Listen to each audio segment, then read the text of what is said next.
Hey beautiful people, what's up guys, welcome to JKSSB online tutorial. मैं हूं सतीश और आज से हम लोग कंटिन्यू करेंगे हमारे कंप्यूटर सब्जेक्ट की लेक्चर सीरीज को और स्टार्ट करेंगे कंप्यूटर के फर्स्ट टॉपिक जिसका नाम है फंडामेंटल ऑफ कंप्यूटर्स।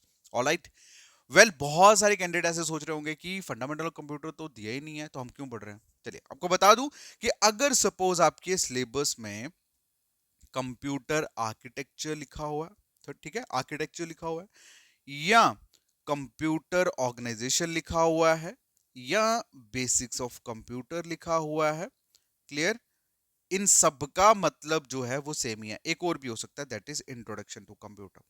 ठीक है, इंट्रोडक्शन टू कंप्यूटर। अगर ये इस तरह से अगर आपके सिलेबस में लिखा हुआ है तो इसका मतलब जो है वो सेम ही है। ठीक है, क्योंकि अगर हम बात करें कंप्यूटर आर्किटेक्चर की, कंप्यूटर ऑर्गेनाइजेशन की, बेसिक्स, इंट्रोडक्शन, ये सारी की सारी चीजें जो है ये फंडामेंटल ऑफ कंप्यूटर्स के अंदर ही आ जाती है, क्योंकि फंडामेंटल ऑफ कंप्यूटर्स का मतलब होता है कंप्यूटर की बुनियादी बातें। ठीक है, क्लियर है, इसलिए मैंने फंडामेंटल ऑफ कंप्यूटर लिखा है। जिन बच्चों को ये डाउट होगा माइंड में कि ये चीज तो लिखी नहीं है, फंडामेंटल ऑफ कंप्यूटर तो सिलेबस में आई नहीं, हम क्यों कर रहे हैं, तो उनको आई होप कि क्लियर हो गया होगा। मतलब कंप्यूटर आर्किटेक्चर हो, कंप्यूटर ऑर्गेनाइजेशन हो, बेसिस ऑफ कंप्यूटर हो या इंट्रोडक्शन ऑफ कंप्यूटर हो, इन सबका मतलब सेम ही हो। ये सारी बातें हम लोग किसके अंदर पढ़ते हैं, फंडामेंटल ऑफ कंप्यूटर्स के अंदर पढ़ते हैं। ठीक है, ठीक, चीज क्लियर हुई। अब कोई डाउट नहीं होगा इस चीज को लेके, तो चलिए स्टार्ट करते हैं आज का लेक्चर। और आज के लेक्चर में हम लोग क्या क्या पढ़ने वाले हैं, सबसे पहले मैं वो चीज आपको क्लियर कर देता हूं। तो सबसे पहले हम लोग बात करेंगे कंप्यूटर के बारे में, मतलब व्हाट इज कंप्यूटर। ठीक है, सबसे पहले हम कंप्यूटर के बारे में पढ़ेंगे, फिर मैं आप लोगों को कंप्यूटर के फंक्शंस के बारे में एक्सप्लेन करूंगा। उसके बाद हम लोग बात करेंगे कंप्यूटर के फीचर्स के बारे में। ठीक है, और फिर उसके बाद हम लोग बात करेंगे कुछ इंपॉर्टेंट फैक्ट्स के बारे में जो आपको जानना इंपॉर्टेंट है कंप्यूटर पॉइंट ऑफ व्यू से। और लास्ट में हम लोग बात करेंगे कि आज हमने जो भी चीजें पढ़ी उससे कौन से इंपॉर्टेंट क्वेश्चंस जो हैं वो बनते हैं, वो क्वेश्चंस आप लोगों के साथ डिस्कस करूंगा और मुझे उम्मीद है कि आप उसके आंसर दोगे। ठीक है, देखो, कंप्यूटर हो, रीजनिंग हो, मैथ्स हो या इंग्लिश हो, ये प्रैक्टिकल सब्जेक्ट्स हैं। और ये जब टीचर पढ़ा रहे होते हैं ना तो ऐसा लगता है समझ आ गया, लेकिन जैसे ही किताब या लेक्चर बंद करो उसके बाद खुद निकालना शुरू करो, असली हकीकत तब पता लगती है कि समझ आया ये नहीं आया। अगर आपने सॉल्व कर दिया मतलब आपको समझ आ गया, अगर आप सॉल्व नहीं कर पाए समझो आपको समझ नहीं आया। देखो कंप्यूटर का ना मैं एक सिंपल आपको फंडामेंटल बता देता हूँ कि कंप्यूटर सब्जेक्ट बहुत ईजी है। क्या है, बहुत इजी है, लेकिन प्रॉब्लम पता है क्या है, प्रॉब्लम ये है कि जब ये इजी इजी क्वेश्चंस आप लोगों को एमसीक्यूज में डाले जाते हैं ना, तो उनके ऑप्शन जो हैं वो इस तरह से लिखे जाते हैं कि बच्चा कंफ्यूज हो जाता है कि ये भी हो सकता है वो भी हो सकता है। ठीक है, तो इसीलिए ध्यान से समझना, ध्यान से मुझे सुनना, एंड बिलीव मी उसके बाद कोई भी चीज आपको नहीं बोलेगी, ऐसा कुछ नहीं होगा कि आप क्वेश्चन ना सॉल्व कर पाओ। ठीक है, क्लियर है। बाकी डोंट वरी, मैं आपको बिल्कुल फेमिलियर कर दूंगा आपके कंप्यूटर एग्जाम के लिए, सो दैट कि आपको कोई भी टेंशन ना हो। ठीक, समझ आया। सबसे पहला कंसेप्ट मैंने आपको क्या समझाया कि अगर ये फंडामेंटल ऑफ कंप्यूटर जो है इसका मीनिंग क्या है, दैट इज कंप्यूटर की बुनियादी बातें और सारी चीजें, ये जितने भी टॉपिक्स हैं ये सारे फंडामेंटल ऑफ कंप्यूटर के अंदर हम लोग पढ़ते हैं। ठीक, दूसरी चीज मैंने आपको क्या बताया, मैंने आपको बताया कि हम इस आज के पर्टिकुलर लेक्चर में क्या करने वाले हैं। अच्छा, मैं ये चीजें क्यों एक्सप्लेन करता हूँ आपको, मैं इसलिए करता हूँ सो दैट कि आपके माइंड को पता लग जाए कि अब हम किसके ऊपर बात कर रहे हैं, नेक्स्ट हम किसके ऊपर बात करेंगे। तो मतलब अगर जितनी चीजें क्लियर होंगी, जितना फोकस्ड क्लियर होगा, उतनी ज्यादा अंडरस्टैंडिंग होती है। Most of the times teachers क्या करते हैं, एक ही कंसेप्ट में दो तीन कंसेप्ट डाल देते हैं, पढ़ने वाले को, सुनने वाले को मजा ही नहीं आता। ठीक है, चलो छोड़ो आप, चलिए फिर स्टार्ट करते हैं हमारा आज का लेक्चर। सबसे पहले हम बात करेंगे इस वर्ड कंप्यूटर के बारे में। ठीक है, क्या है कंप्यूटर, सबसे पहले हम बात करें क्या है कंप्यूटर। से पहले एक और वर्ड आता है कि इसको हमने कंप्यूटर ही क्यों बोला। ये बेसिकली क्या है, ये मशीन है ना। ठीक है, ये क्या है, ये एक इलेक्ट्रॉनिक मशीन है कि नहीं, इलेक्ट्रॉनिक मशीन है। अब इलेक्ट्रॉनिक क्यों है, क्योंकि ये इलेक्ट्रिसिटी से चलती है। ठीक है, इलेक्ट्रिसिटी से चलती है इसलिए ये इलेक्ट्रॉनिक मशीन है। अब इस मशीन का नाम हमने कंप्यूटर क्यों रखा, मेरा पहला सवाल ये आता है, क्यों रखा भाई इसका सब बात, मतलब इसका नाम हमने कंप्यूटर क्यों रखा।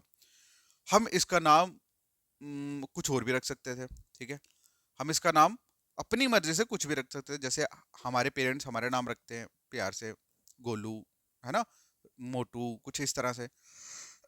हमने इसका कंप्यूटर नाम क्यों रखा, तो बेसिकली कंप्यूटर नाम रखने के पीछे एक वजह है। ठीक है, कंप्यूटर नाम रखने के पीछे एक वजह है। वो मतलब अब ये मशीन बेसिकली क्या करती है, उस चीज को शोकेस करने के लिए ही इसका नाम जो है वो कंप्यूटर रखा है। और कंप्यूटर बकायदा नाम नहीं है, ये एक एब्रीवेशन है। अब मैं इसकी आपको फुल फॉर्म जब शेयर करूंगा ना तो आपको पता लग जाएगा, ठीक है। अक्सर कंपनियों के जो नाम होते हैं ना, उस नाम के पीछे एक मतलब होता है, ठीक है। इसी तरह से इस मशीन का नाम अगर कंप्यूटर रखा है तो उसके पीछे भी एक मतलब है। अब मैं उस मतलब का मतलब को एक्सप्लेन करता हूं। तो सबसे पहले बात करते हैं कि कंप्यूटर का मतलब क्या है, मतलब कंप्यूटर की फुल फॉर्म क्या है। तो इसकी फुल फॉर्म क्या है, सी से बनता है कॉमन, ओ से ऑपरेटिंग, एम से मशीन, पी से पर्टिकुलर, यू से यूज फॉर, देन टी से टेक्निकल, ई से education and research. In short अगर मैं बोलूं तो कंप्यूटर का जो मीनिंग है, कंप्यूटर का जो मतलब है, that is common, common operating, common operating machine, machine particularly, sorry, particular, used for technical, used for technical education and research, education and research। समझ आया?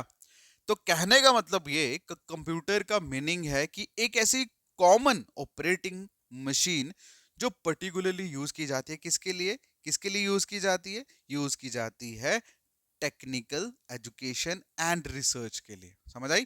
टेक्निकल एजुकेशन एंड रिसर्च के लिए यूज की जाने वाली एक कॉमन ऑपरेटिंग मशीन। समझ आया? समझ आया कि कंप्यूटर का मतलब क्या है? बाय द वे बहुत सारे ऐसे बंदे थे जिनको लगता है यार इसका नाम कंप्यूटर है, ठीक है। हाँ, नाम तो कंप्यूटर है बट क्यों है वो आपको आज समझ आ गया, ठीक है। समझ आ गया, फुल फॉर्म पता लग गई। हालांकि ये एग्जाम में बहुत रेयर चांसेस है, बहुत छोटे छोटे एग्जाम है उसमें आती है, आपको ये चीजें नहीं आएंगी, लेकिन फिर भी आपको पता होना चाहिए। आप जिसके बारे में पढ़ने जा रहे हो एटलीस्ट उसके बेसिक्स के बारे में आपको क्लियर हुआ होना चाहिए। समझ आई? यहां तक कोई डाउट आप लोगों को? मैंने सिर्फ आपको कंप्यूटर की फुल फॉर्म बताई है, ठीक है। कंप्यूटर वर्ड का मीनिंग आप लोगों के साथ एक्सप्लेन करा है कि बेसिकली इसका मतलब क्या है, ठीक है। It's a common operating machine use for education, sorry technical education and research, ठीक है। अब देखो टेक्निकल वर्क तो आपको पता लग गया, ठीक है। मीनिंग क्या होता है टेक्निकल का, मतलब हम जितने भी ये आप लोगों के इंजीनियरिंग पॉइंट ऑफ व्यू से जो काम होते हैं, that all comes under technical. Then उसके बाद एजुकेशन जो हम लोग पढ़ रहे हैं आजकल हर जगह, हर एजुकेशन इंस्टीट्यूट में आप लोगों को कंप्यूटर दिखेगा। और उसके बाद रिसर्च वर्क, रिसर्च वर्क में आप लोग देख लो जैसे दवाइयाँ वगैरह बनती हैं या मेट्रोलॉजी वगैरह सिस्टम जो है इनके ऊपर, मतलब मेट्रोलॉजी तो अलग हो गया, बट हाँ जैसे कोई भी चीज़ नई बन रही है तो उस पर रिसर्च वर्क जो होता है, उन सभी जगहों पे भी आपको आज के टाइम पे सिर्फ कंप्यूटर देखने को मिलेंगे, ठीक है। क्लियर हुआ ये चीज़ें? Any doubt? चलिए अब हम बढ़ते हैं हमारे नेक्स्ट पॉइंट, दैट इज कि कंप्यूटर की डेफिनेशन को, ठीक है। देखो अब हम बात करते हैं, एक मोस्ट इंपॉर्टेंट कंसेप्ट को पता होना चाहिए कि ये जो वर्ड कंप्यूटर है ना, ये कहां से आया? ये आया वर्ड कंप्यूट से, जिसका मतलब क्या है, जिसका मतलब है टू कैलकुलेट। बेसिकली जब कंप्यूटर की शुरुआत हुई आज से बहुत सालों पहले, तो कंप्यूटर को बेसिकली क्यों बनाया गया था, इसलिए बनाया गया था कि कम्प्लेक्स से कम्प्लेक्स जो ये क्या बोलते हैं इसको, मतलब कम्प्लेक्स से कम्प्लेक्स डिजिट्स को, उनकी मल्टीप्लिकेशंस हो गए, एडिशंस हो गया, मतलब वो चीज़ें सॉल्व करने के लिए बनाया गया था, ठीक है। विद द टाइम चीज़ें इन मतलब एडवांस होती चलेगी, लेकिन अगर हम बात करें कि इसकी जो इनिशियल शुरुआत थी उसका मोटिव क्या था, उसका मेन मोटिव यही था कि जटिल से जटिल कैलकुलेशन को सॉल्व करना, ठीक है। तो इसीलिए ये जो वर्ड है ना कंप्यूटर, ये कहाँ से लिया गया, ये कहाँ से आया? ये आया था वर्ड कंप्यूट से। और कंप्यूट का मतलब क्या होता है? कंप्यूट का मतलब होता है टू कैलकुलेट, ठीक है। मोस्ट इंपॉर्टेंट पॉइंट है, याद रखना, कई बार एग्जाम में पूछा गया है, ठीक है। कई बार डायरेक्ट क्वेश्चन पूछा जाता है कि the word computer comes from के नीचे आपको नीचे क्वेश्चंस मतलब नीचे वर्ड्स दिए होंगे और आपको टिक करना है किस पे? कंप्यूट पे। क्लियर है? यहाँ तक कोई डाउट? कंप्यूटर वर्ड जो है वो कहाँ से आया? कंप्यूट वर्ड से आया, जिसका मतलब क्या है? टू कैलकुलेट, ठीक है। अब नेक्स्ट अगर हम बात करें तो नेक्स्ट क्या है कि कंप्यूटर क्या है? कंप्यूटर एक इलेक्ट्रॉनिक मशीन है, जो मैंने आपको ऑलरेडी बताया। इलेक्ट्रॉनिक क्यों बोला जाता है इसको? इलेक्ट्रॉनिक इसलिए बोला जाता है क्योंकि ये इलेक्ट्रिसिटी के यूज से ही चलती है, इलेक्ट्रिसिटी चाहिए इसको चलने के लिए, ठीक है। तो डिवाइस का मतलब आपको पता लग गया, डिवाइस का मतलब होता है कोई भी चीज, कोई भी वस्तु, ठीक है। तो ये एक इलेक्ट्रॉनिक डिवाइस है जो क्या करता है, जो इंफॉर्मेशन को एक्सेप्ट करता है, देन उसको उसके ऊपर प्रोसेस करता है, देन मतलब उसको स्टोर करता है एंड देन आपको आउटपुट दिखाता है, ठीक है। क्लियर है? चलिए अब मैं इस कंसेप्ट को आपको अच्छे से एक्सप्लेन करता हूं। बेसिकली इसमें क्या बताया कि कंप्यूटर करता क्या है ठीक है। चलिए एक चीज मैं आपको बता दूं कि ये जो कंप्यूटर है ना, इन शॉर्ट अगर मैं बात करूं तो ये बताया गया है इसमें कि कंप्यूटर वर्क कैसे करता है। तो कैसे करता है, सबसे पहले कंप्यूटर क्या करता है, हम लोगों से इनपुट लेता है, ठीक है, यूजर से इनपुट लेता है। जैसे मैं यूजर हूँ, ठीक, देखो टेंशन मत लेना, मैं एक चीज को 3-4 बार आपको बताऊंगा जब तक आपको क्लियर नहीं होगा। मुझे पता लग जाएगा कि कब आपको क्लियर हो गया, टीचर को पता होता है कि कब बच्चे को क्लियर हो गया, ठीक है। तो बेसिकली कंप्यूटर की डेफिनेशन अगेन यहाँ पे दी है और बहुत इजी सरल भाषा में दी है। क्या लिखा है कि कंप्यूटर एक इलेक्ट्रॉनिक डिवाइस है, ये तो आपको पता लग गया कि एक इलेक्ट्रॉनिक मशीन है। अब इसका काम क्या होता है, ये बेसिकली यूजर से इनपुट लेता है। कहने का मतलब यूजर कौन हुआ, मैं। जैसे आप लोग कंप्यूटर यूज कर रहे हैं तो आप यूजर हुए कंप्यूटर के, जैसे मैं कंप्यूटर यूज कर रहा हूँ तो मैं यूजर हुआ कंप्यूटर का, ठीक है। अब यूजर क्या करते हैं, यूजर इनपुट डालते हैं, ठीक है, मतलब डाटा जो है ना वो डालते हैं, इनपुट करते हैं, उसके अंदर डालते हैं, किसके थ्रू, इनपुट डिवाइसेस के थ्रू। किसके थ्रू, इनपुट डिवाइसेस के थ्रू। अब इनपुट डिवाइसेस कौन से होते हैं, आपका कीबोर्ड, ठीक है, कीबोर्ड से हम लोग कोई चीज टाइप करते हैं ना, ऐसा नो, ठीक। तो अब हमने मैं एज ए यूजर मैंने डाटा डाला, कंप्यूटर के अंदर डाटा डाला, ठीक है, इनपुट करा। फिर उसके बाद क्या करता है कंप्यूटर, कंप्यूटर उसके ऊपर अपना प्रोसेसिंग जो है वो स्टार्ट करता है, ठीक है। कंप्यूटर के अंदर आप लोगों ने नाम सुना होगा सीपीयू, ठीक है, सेंट्रल प्रोसेसिंग यूनिट, जिसे ब्रेन ऑफ कंप्यूटर भी बोला जाता है। क्या बोला जाता है, ब्रेन ऑफ कंप्यूटर भी बोला जाता है। उस ब्रेन ऑफ कंप्यूटर सीपीयू के अंदर ही आपके डिफरेंट डिफरेंट यू नो क्या बोलते हैं उसको, सिस्टम जो है वो सेट किया होता है जहां पे ये सारी प्रोसेसिंग होती है, ठीक है। मैं वो सारी चीजें पढ़ाऊंगा। सीपीयू के अंदर ही ALU, C U M U मतलब अर्थमेटिकल लॉजिकल यूनिट उसमें ऐड ऑन किया होता है। उसके बाद मेमोरी यूनिट, कंट्रोल यूनिट, ये सारी चीजें सीपीयू के अंदर होती है। तो इन शॉर्ट मैं अभी ज्यादा कंफ्यूज नहीं करूंगा, मैं जब सीपीयू पढ़ाऊंगा आपको सारी चीजें क्लियर करूंगा।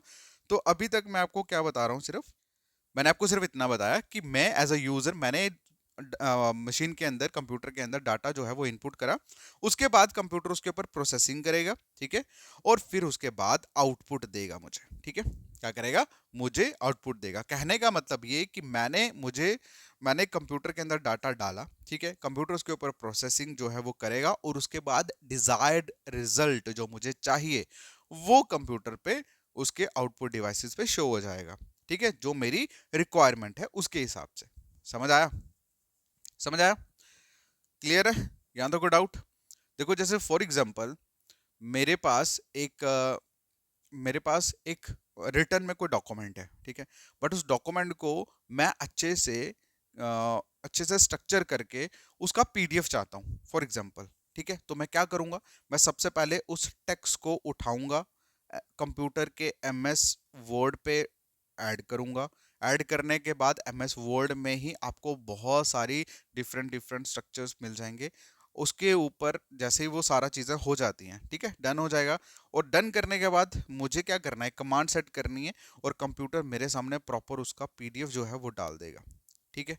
यही होता है, क्लियर है। तो वही चीज़ यहाँ पे समझाने की कोशिश करी है कि हम एज अ यूज़र जब हम कोई भी डाटा इनपुट करते हैं कंप्यूटर के अंदर, देन कंप्यूटर उसके ऊपर प्रोसेसिंग करता है, ठीक है, और फिर उसके बाद डिजायर रिजल्ट, मतलब वो जो रिजल्ट हम चाहते हैं वो हमारे सामने शो कर देता है इन आउटपुट डिवाइसेस के थ्रू।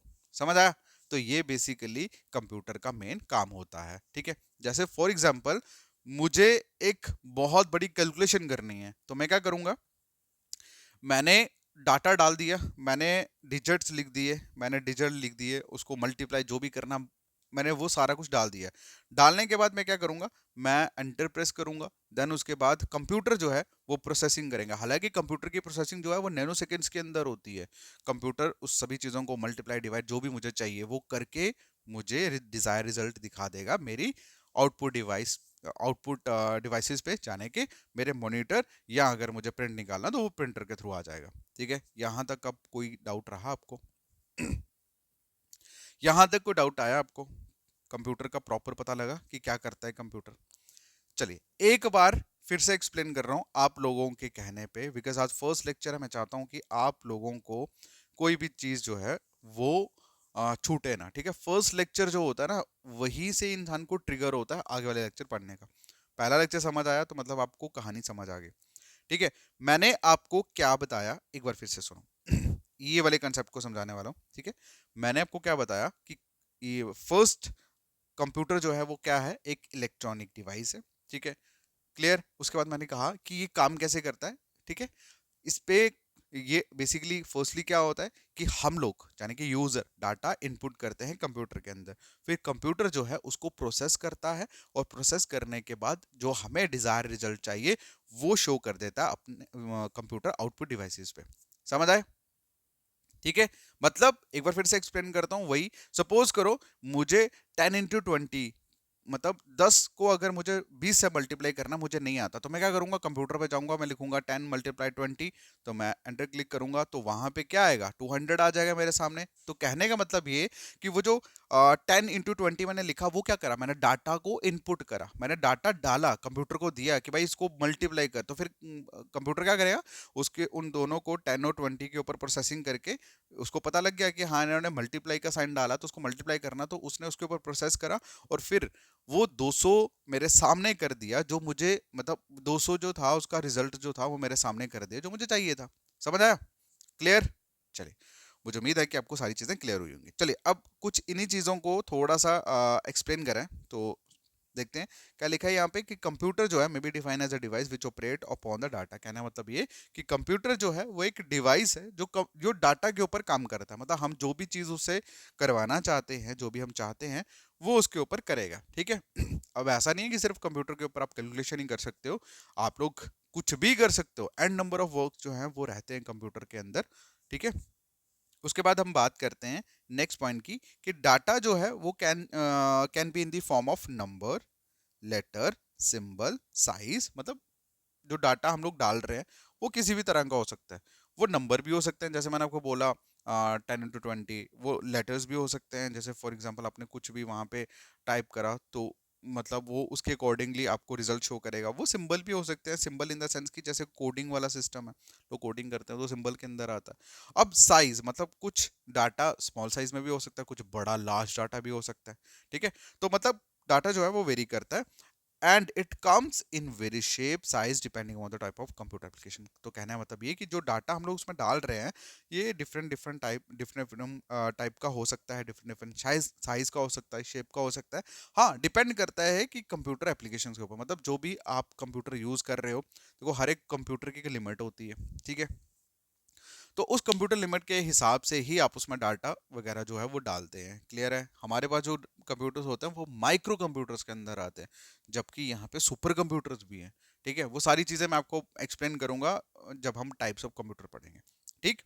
उसके बाद क्या लिखा है कि computer can store, process and retrieve data as when we desire. तो वो ऑलरेडी मैं आपको बता दिया कि कंप्यूटर जो है वो क्या करता है, हमारे डाटा को स्टोर भी कर सकता है, प्रोसेस भी कर सकता है, और उसके बाद जो हमने डाटा उसको दिया है उसको वो मीनिंगफुल तरीके से मतलब जो हमें चाहिए वो हमें प्रोवाइड करता है, ठीक है। कोई डाउट, ये सारी बातें जो मैंने आपको यहाँ बताई ये ऊपर भी बता चुका हूँ। कहानी वही है, कहने का मतलब ये कि अगर आप इस हाथ से कान पकड़ो या उस हाथ से कान पकड़ो, पकड़ा तो कहा नहीं जा रहा है, ये ऐसा नो। तो वही है कि अगर देखो एक चीज मैं बता दूं, कंप्यूटर में सबसे ज्यादा खतरनाक जो चीज है ना वो है इसकी टेक्स्ट की मैनिपुलेशन ठीक है। अगर आप लोगों को इंग्लिश की प्रॉपर अंडरस्टैंडिंग नहीं है ना, अगर आपने अच्छे से कंप्यूटर को नहीं समझा ना, तो भाई साहब जो एग्जामिनर्स होते हैं ना वो इतना मतलब इस कंप्यूटर वाले जो क्वेश्चन जो फ्रेम किए जाते हैं ना उनके ऑप्शंस ऐसे डालते हैं कि बंदा कंफ्यूज हो जाता है कि यार मतलब सामने दिख रहा होगा ना आपको आंसर, तो भी आपको लगेगा कि ये भी हो सकता है, ठीक है। तो इसीलिए ध्यान से सुनना, मैं हर एक चीज को दो दो तीन तीन बार रिपीट क्यों कर रहा हूँ, इसीलिए कर रहा हूँ सो दैट कि आपको कोई चीज डाउट में ना रहे। क्योंकि मैक्सिमम लोगों को रट्टा मारने की आदत होती है, वो उनके सामने जो भी टेक्स्ट लिखा हुआ बस उसी टेक्स्ट को पढ़ते हैं, ठीक है। बाकी टेंशन लेने की जरूरत नहीं, मैं यहीं पे हूँ। मैं आप लोगों को इतने क्वेश्चन करा दूंगा ना फंडामेंटल ऑफ कंप्यूटर के, भाई साहब आपको पढ़ने की जरूरत ही नहीं पड़ेगी, सिर्फ एमसीक्यूज ही लगाओगे तो उसी में से क्वेश्चन आ जाएंगे आपको, ठीक है। क्योंकि एक चीज़ है, वैसे तो मैं वर्क करता नहीं हूँ, जब मैं करता हूँ तो फिर दिल से करता हूँ, और पता है आपको, ठीक है। क्लियर है यहाँ तक डाउट कोई? देखो अभी तक हमने क्या बात करी, मोटी मोटी हमने फुल फॉर्म के बारे में पढ़ा कि कंप्यूटर वर्ड जो है उसका मीनिंग क्या है, ठीक है, मतलब क्या है उसका, तो वो मैंने आपको बता दिया, ठीक है। Common operating machine particularly use for technical education and research work, ठीक है। उसके बाद हमने बात करी कि कंप्यूटर जो है वो एक्चुअल में क्या है, किस तरह से काम करता है। कंप्यूटर जो वर्ड है वो कम्स फ्रॉम वर्ड कंप्यूट, जिसका मतलब होता है टू कैलकुलेट, ठीक है। क्योंकि जब भी कभी मतलब इनिशियल स्टेज पे जब कंप्यूटर बना था उसकी मेन यही था कि कंप्यूटर से कैलकुलेशन जो है, जटिल कैलकुलेशन जो है, कॉम्प्लेक्स कैलकुलेशन जो है उसको सॉल्व किया जाए, ठीक है। उसके बाद कंप्यूटर के बारे में मैंने आपको बताया कि कंप्यूटर एक इलेक्ट्रॉनिक मशीन है जिसका मेन मकसद होता है कि हम लोगों ने जो भी डाटा, जो भी इंफॉर्मेशन पुट करी है ठीक है, कंप्यूटर के अंदर, देन कंप्यूटर उसके ऊपर प्रोसेसिंग करता है और प्रोसेसिंग करने के बाद डिजायर रिजल्ट जो है वो अपने आउटपुट डिवाइसेस के थ्रू हमें शो कर देता है, ठीक है। तो ये चीजें मैंने अभी तक आपको एक्सप्लेन करी और मुझे उम्मीद है कि ये सारी चीजें आपको क्लियर हो गई होंगी, ठीक। देखो भागने से कहीं ज्यादा अच्छा है कि आप लोग आराम से सुनो। उसके बाद नेक्स्ट हम बात करते हैं कि मेन फंक्शन एंड टास्क क्या है कंप्यूटर के, तो मैं ऑलरेडी एक्सप्लेन कर चुका हूं, ठीक है। सुनो, सबसे पहले क्या होता है, सबसे पहले इनपुट। हम लोगों ने डाटा को मतलब इनपुट डिवाइसेस के थ्रू हमने डाटा को डाला कंप्यूटर के अंदर। कंप्यूटर क्या करता है, उसके ऊपर प्रोसेसिंग करता है, ठीक है। कंप्यूटर ने उसके ऊपर प्रोसेसिंग करी, देन फिर क्या होता है, डिजायर रिजल्ट हमें शो करता है आउटपुट डिवाइसेस के थ्रू। तो मतलब इस तरह से जो पूरा स्टेप बाय स्टेप वर्क है वो कंप्लीट होता है। तो अब इसमें ये बहुत इंपॉर्टेंट कंसेप्ट है भाई, ये बहुत ही इंपॉर्टेंट कंसेप्ट है, कई बार डायरेक्टली एग्जाम में पूछा था ठीक है, कि बताइए which of the following step is correct. तो सबसे पहले डाटा, प्रोसेस, इंफॉर्मेशन, ठीक है। याद रखना पहला स्टेप जो है क्या है, डाटा को इनपुट करा, डाटा पे प्रोसेसिंग हुई, फिर इनपुट मतलब डाटा पे प्रोसेसिंग जैसे ही कंप्यूटर ने कर दी, उसके बाद डिजायर्ड इंफॉर्मेशन जो हमें चाहिए, ठीक है, वो हमें शो करता है। समझ आई? क्लियर है? उसके बाद एक और चीज आती है दैट इज स्टोरेज। तो अगर हम वो इंफॉर्मेशन को स्टोर करना चाहे तो वो स्टोर भी कर सकते हैं, अदरवाइज वो हमारी मर्जी है, ठीक है। बट मेनली बेसिकली यही तीन स्टेप जो है वो रहते हैं कंप्यूटर प्रोसेसिंग में, मतलब कंप्यूटर के स्टेप्स में। अगर आपको क्वेश्चन ये पूछा जाए कि मेन जो टास्क या फंक्शन जो है जो कंप्यूटर परफॉर्म करता है वो किस तरह से करता है स्टेप बाय स्टेप, तो कैसे आएगा, सबसे पहले फर्स्ट डाटा, डाटा पे प्रोसेसिंग, और फिर उसके बाद इंफॉर्मेशन, डिजायर इंफॉर्मेशन जो हमें चाहिए। क्लियर है? याद रखना। अब डाटा को हम कैसे डालते हैं, डाटा को डालते हैं हम लोग इनपुट डिवाइसेस के थ्रू, ठीक है। इनपुट डिवाइसेस कौन कौन सी हुई, आप लोगों का कीबोर्ड हो गया, माउस हो गया, ठीक है। उसके बाद आजकल तो वो पेन भी चले हुए हैं डिजिटल, सपोज करो आप कहीं लाइसेंस बनाने जा रहे हो तो वो लिखते हैं ना, उससे वो रखा होता है कि आप साइन करो उस पर, तो वो भी इनपुट डिवाइसेस के अंदर ही आता है।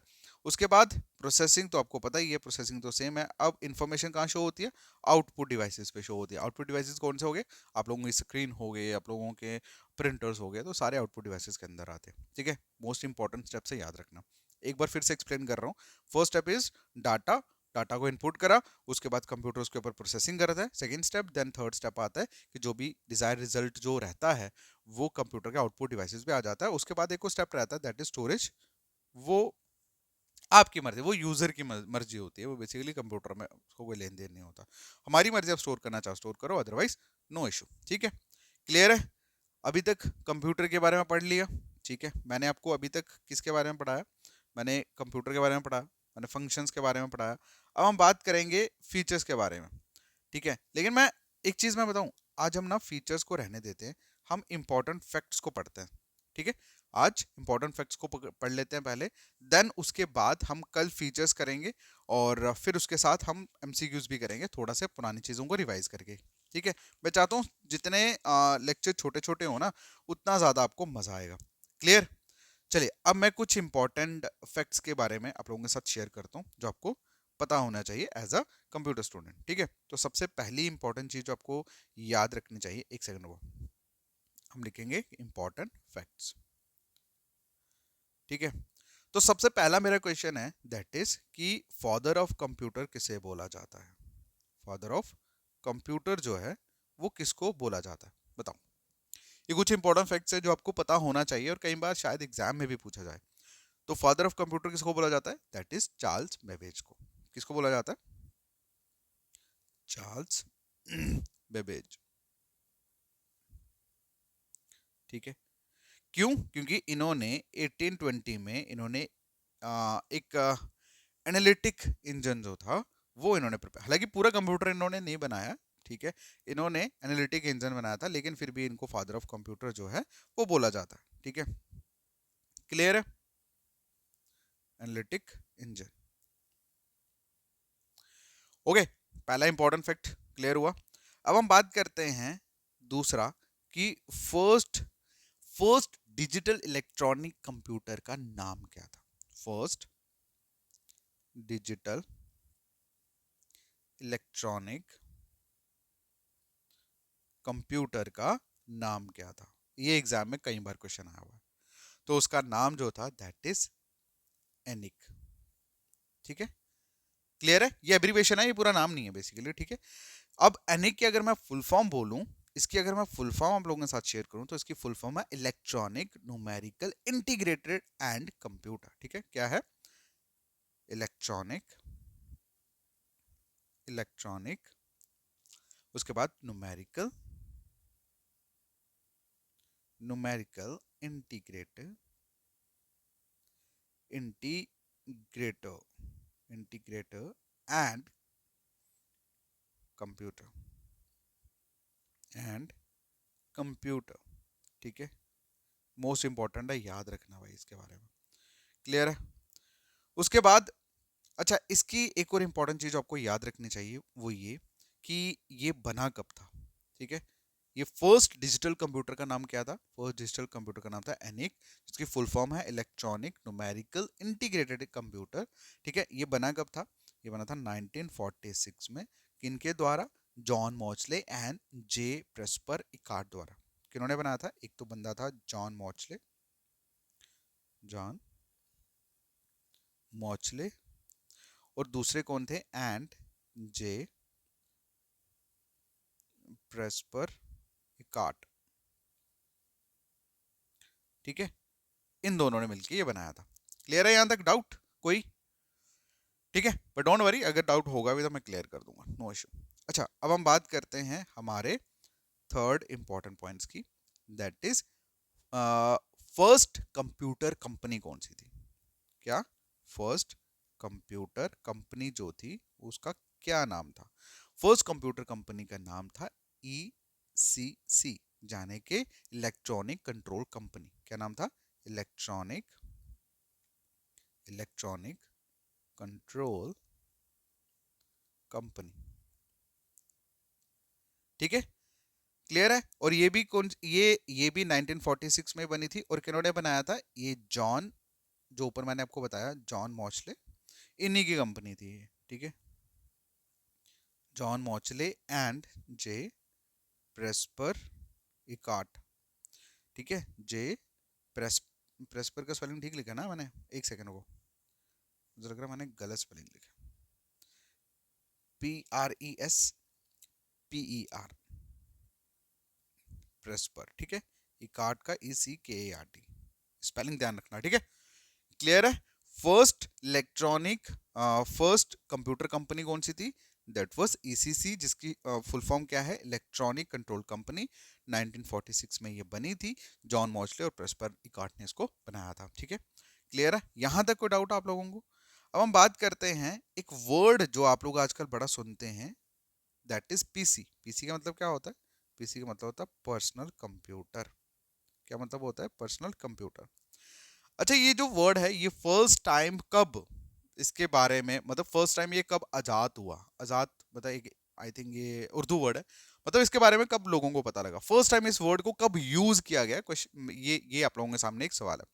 तो बेसिकली फर्स्ट टाइम इस वर्ड को यूज किया गया था 1962 की एक 1962 में न्यूयॉर्क न्यू न्यूयॉर्क टाइम्स एक अखबार है, उसमें इस वर्ड को यूज किया गया था। ठीक है, अब वो क्यों किया गया था वो भी बताता हूँ। न्यूयॉर्क टाइम्स में इसको यूज किया गया था 1962 में, क्योंकि उस टाइम के जो साइंटिस्ट थे उन्होंने एक चीज बोली थी कि आज के टाइम पे जो कंप्यूटर बन रहे हैं ना बड़े बड़े, क्योंकि पहले जो कंप्यूटर होते थे पहले टाइम पे उनका साइज बहुत बड़ा बड़ा होता था। ठीक है, क्लियर है? और वो बेसिकली इसलिए बनाते थे क्योंकि बहुत बड़ी बड़ी प्रॉब्लम्स को सॉल्व करने के लिए, कॉम्प्लेक्स कैलकुलेशन को सॉल्व करने के लिए, किसी को पता थोड़ी था कि एक वक्त ऐसा आएगा लोगों के गोद में होंगे लैपटॉप्स या ये पीसी वगैरह, पीसी मतलब पर्सनल कंप्यूटर, या जिसे आप लोग ये डेस्क वेक्स पे रखते हो आप लोग, वो उसके अंदर आता है। ठीक है, तो मतलब आपके लैपटॉप भी बेसिकली पर्सनल कंप्यूटर के अंदर आते हैं, नो डाउट। लेकिन उस टाइम पे मतलब 1962 में एक साइंटिस्ट ने ये वर्ड को, पीसी वर्ड को यूज किया था कि एक वक्त ऐसा आएगा जब लोगों के पास पर्सनल कंप्यूटर्स होंगे ये सारी। ठीक है, क्लियर है? क्लियर हुआ? चलिए, अब हम बात करते हैं कुछ और इंपॉर्टेंट फैक्ट्स की, दैट इज कि फादर ऑफ, देखो मैंने आपको फादर ऑफ कंप्यूटर बताया, अब हम बात करते हैं फादर ऑफ सुपर कंप्यूटर की। क्या है? फादर ऑफ सुपर कंप्यूटर कौन है? कौन है father of super computer?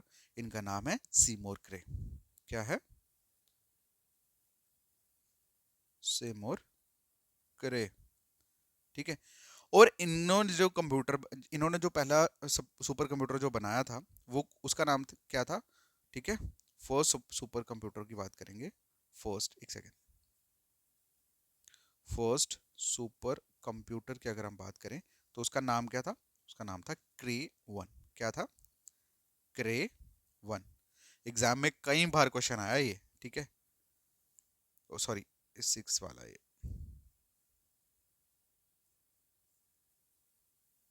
Clear है? उसके बाद नेक्स्ट जो है दैट इज, अब एक और सवाल आता है कि फादर ऑफ मॉडर्न कंप्यूटर कौन है? एक second, father of modern computer किसको बोला जाता है? फादर ऑफ मॉडर्न कंप्यूटर किनको बोला जाता है? That is Alan Turing. Alan Turing. भाई इनके प्रोनाउंसिएशन, ये जो इंग्लिश वाले नाम होते हैं ना, तो इनको आप अपने हिसाब से कुछ भी बोल सकते हो। ठीक है, ये बेसिकली नाम ही है, डोंट वरी। ठीक, हर एक बंदे के एक्सेंट जो है वो अलग अलग होते हैं, सो डोंट वरी। क्लियर है? यहाँ तक कोई doubt? Father of modern computer के बारे में पता लगा आपको? That is Alan Turing. अब हम बात करते हैं किसकी? हम बात करते हैं फादर ऑफ इंटरनेट की। फादर ऑफ इंटरनेट कौन है? आज के टाइम पे भाई अगर इंटरनेट बंद कर दिया जाए ना, आप लोगों की तबाही हो जाए। यस और नो? फादर ऑफ इंटरनेट किसको बोलते हैं? फादर ऑफ इंटरनेट का नाम है विंटॉन कॉफ। विंटॉन कॉफ। ठीक है, CERF, कॉफ। क्लियर है? तो ये कुछ इंपॉर्टेंट फैक्ट्स है जो मुझे आपको एक्सप्लेन करने थे आज। तो आ, एक बार हम फिर से इन इंपॉर्टेंट फैक्ट्स को एक बार क्या करेंगे, गो थ्रू करेंगे। ठीक है, एक सेकंड को। बेसिकली ये जो इंपॉर्टेंट फैक्ट्स है ना, ये कोई नहीं करवाता, और ये इंपॉर्टेंट आपको पता होना चाहिए बेसिकली। ठीक है, तो सबसे पहले हम बात करते हैं फादर ऑफ कंप्यूटर, जो मैंने आपको बताया कौन है, that is Charles Babbage. Clear है? इन्होंने 1820 में एक क्या बनाया था, एनालिटिक इंजन जो था वो बनाया था। क्या बनाया था? एनालिटिक इंजन जो था इन्होंने बनाया था। पहला इंपॉर्टेंट फैक्ट जो है ये है, लिख लेना प्लीज अपनी नोटबुक पे कहीं पे।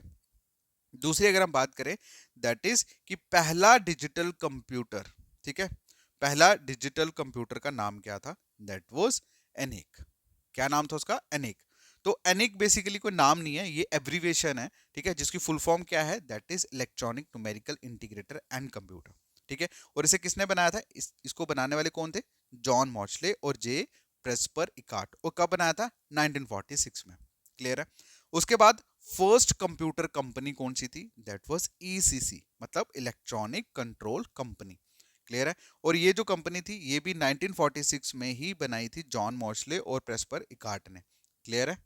डाउट यहां तक? ये बेसिकली फैक्ट्स हैं जो आपको याद रखने हैं। ठीक है, नेक्स्ट हम बात करते हैं कि ये जो पर्सनल कंप्यूटर जो वर्ड है, ये पीसी वर्ड जो है, ये कब यूज किया गया इस धरती पे? तो ये करा गया 1962 में न्यूयॉर्क टाइम में, जब एक साइंटिस्ट ने ये बोला कि एक वक्त ऐसा आएगा जब ये कंप्यूटर्स लोगों के घर घर में होंगे। ठीक है, चलिए अब हम बात करते हैं नेक्स्ट, दैट इज कि फादर ऑफ सुपर कंप्यूटर किसको बोला जाता है? फादर ऑफ सुपर कंप्यूटर बोला जाता है सीमोर क्रे को। और पहला सुपर कंप्यूटर का नाम क्या था? That was cray one. क्या नाम था? क्रे वन। उसके बाद नेक्स्ट बात है, that is father of modern computer जो है वो किनको बोला जाता है? फादर ऑफ मॉडर्न कंप्यूटर का नाम है एलन ट्यूरिंग। ठीक है, उसके बाद फादर ऑफ इंटरनेट जो है वो पूछा जाता है कई बार एग्जाम में, तो इसका जो आंसर है दैट इज विंटोंग काफ। ठीक है, क्लियर। तो ये था आज का हमारा लेक्चर कुछ ज़्यादा लंबा हो गया, इसीलिए मैंने यहीं पे हम ख़त्म करेंगे। नेक्स्ट लेक्चर में हम लोग फीचर्स की बात करेंगे एंड फीचर्स के बाद हम लोग एमसीक्यूज जो है वो कवर अप करेंगे, ठीक है। बाकी कैसा लगा लेक्चर, प्लीज़ अपना फीडबैक ज़रूर देना, क्योंकि आपके फीडबैक से चीज़ें जो है वो बदल सकती हैं, अगर कुछ आपके अच्छे फीडबैक या कुछ उस तरह से हुआ तो, ठीक है। बाकी मिलते हैं नेक्स्ट वीडियो में, तब तक के लिए thank you so much, take care, bye bye.